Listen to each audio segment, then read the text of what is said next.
Hello everyone, MPX AUTOS, James. How are you today? So today we have the Kakadu come back for another revision and new modification for the reverse camera into the factory camera location.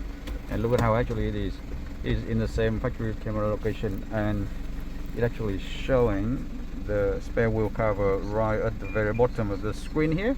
We already adjust easily over there, and it is looking like this, you know, super wide angle, super night vision, and same camera location as factory, as you can see now with us. So technically there's word looking down like that. It sits nicely over here, and it's all good.